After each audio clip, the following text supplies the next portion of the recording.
என் அன்பு குழந்தையே, என்னுடைய ஆசியுடன் இந்த நன்னாளை தொடங்கு. பரிபூரண அன்பும் அருளும் ஆசீர்வாதமும் உனக்கு முழுமையாக கிடைக்கப் போகின்றது. உன்னுடைய வாழ்வில் நடந்து முடிந்த கசப்பான நினைவுகளையெல்லாம் மறந்துவிடு. இனி வரப்போகும் மகிழ்ச்சியான நாட்களை மகிழ்ச்சியாக வரவேற்று வாழ்ந்திடு. நீ வேண்டியது கிடைக்க, விரும்பியதை அடைய நீண்ட காலமாக பிரார்த்தனை செய்து கொண்டிருக்கிறாய். நீண்ட காலமாக காத்து கொண்டும் இருக்கின்றாய். இதோ நீ விரும்பியதை அடைய ஒரு சூட்சமத்தை சொல்கிறேன், கேள். இதை நீ கவனமாக கேட்டு சரியாக செய்து கொண்டு வந்தால் சர்வ நிச்சயமாய் நீ விரும்பியதை அடைவாய். அப்பாவின் வார்த்தைகளை ஏற்றுக்கொண்டு செய்வாயா குழந்தையே? உன்னுடைய வாழ்க்கையில் இப்போது உன்னால் ஏற்றுக்கொள்ள முடியாத நிகழ்வுகள் தான் நடந்து கொண்டிருக்கின்றது. நீ எதிர்பாராத விஷயங்களும் உன்னுடைய மனம் ஏற்றுக்கொள்ளாத விஷயங்கள் தான் நடந்து கொண்டிருக்கின்றது. யாவரும் ஏற்றுக்கொள்ளும்படியான விஷயங்களையா நடத்துகிறான் இறைவன்?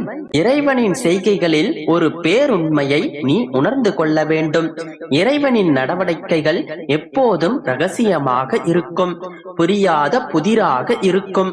ஆனால் நிகழ்வுகளுக்கு நேர்மாறான தீர்வுகளும் நிச்சயமாக இருக்கும். இறைவனின் நிகழ்வுகளை சந்தோஷமாக ஏற்றுக்கொள்பவர்கள் வெகு சிலரே. அதை கஷ்டம், கவலை, துக்கம், சோகம் என்று சலித்துக் கொள்பவர்கள் ஒரு சிலர். அப்போதைய செயல்களை அப்போதே ஏற்றுக்கொள்பவர்கள் ஒரு பாதி. ஆனால் அப்போது நடக்கும் நிகழ்வுகளை அப்போதே ஏற்றுக்கொள்ளாமல் மனம் வருந்திக் கொண்டு, ஆனால் எதிர்காலத்தில் அந்த செயல்களுக்கான வினைகள் நல்லபடியாக முடியும் போது அப்போது அதை ஏற்றுக்கொள்பவர்கள் ஒரு பாதி. அதாவது இறைவன் நடத்தும் நிகழ்வுகளை இப்போதே ஏற்றுக்கொள்பவர்களும் எப்போதாவது ஏற்றுக்கொள்பவர்களும் என்று பாகுபாடுகளுடனே வாழ்ந்து கொண்டிருக்கின்றனர். ஆனால் நிச்சயமாக நிதர்சனமாக இறைவன் நடத்தும் நிகழ்வுகளை ஏற்றுக்கொண்டே ஆக வேண்டும். இவர்களுள் செய்கைகளை இப்போதே புரிந்து கொண்டு இப்போதே ஏற்றுக்கொள்பவர்கள் நிம்மதியாக வாழ்கிறார்கள்.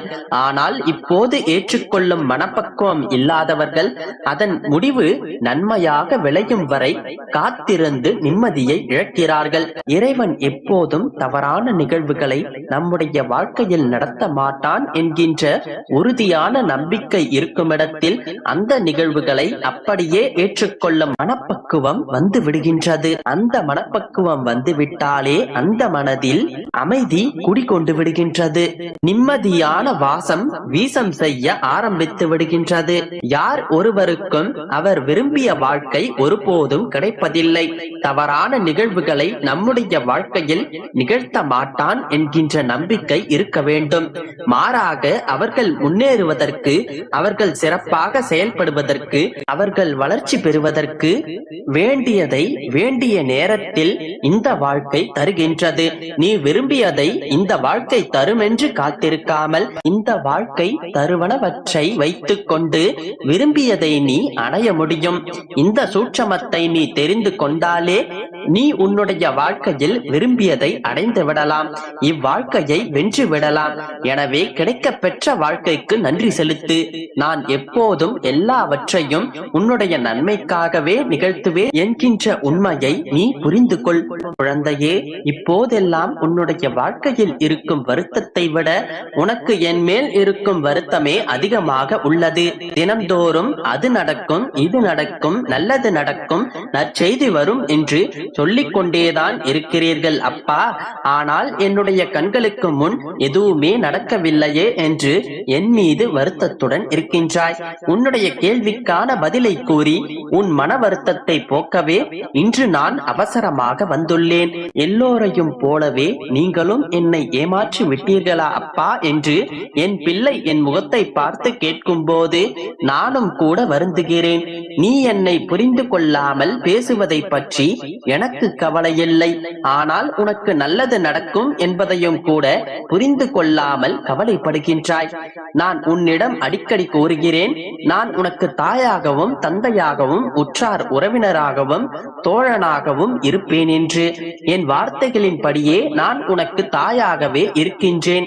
ஒரு தாய் தன்னுடைய குழந்தையை சாலையில் கடக்கும் போது கைகளை கோர்த்து கொண்டே நடப்பாள். அது போலவே நான் உன்னுடைய கைகளை கோர்த்து கைகளை பிடித்து கொண்டு நடக்கின்றேன். சாலையில் நெரிசல்கள் அதிகமாகும் போதோ அல்லது சாலையை கடக்க முற்படும் போதோ அக்குழந்தையை தன்னுடைய இடுப்பில் ஏற்றி அழுந்த பற்றி கொள்வாள். அந்த குழந்தையே கீழே விடும்படி கேட்டாலும் குழந்தை திமிரினாலும் கூட அந்த குழந்தையை அழுத்தி பற்றி கொண்டே நடப்பாள். தாய் பற்றி கொண்டு இருப்பது அக்குழந்தைக்கு வலியை உண்டாக்கும் தான். ஆனால் அப்பிள்ளைக்கு எந்த ஆபத்தும் வராமல் இருப்பதற்காகவே அவள் இறுக பற்றி கொண்டிருக்கிறாள் என்பது அப்பிள்ளைக்கு அறியாது. அதுபோல்தான் கண்மணி, உனக்கு பிரச்சனைகள் வரும்போதும் துன்பங்கள் சூழும் போதும் உனக்கு ஆபத்துக்கள் நெருங்காமல் இருப்பதற்காகவே நான் உன்னுடைய கைகளை இறுக பற்றி கொண்டிருக்கின்றேன்.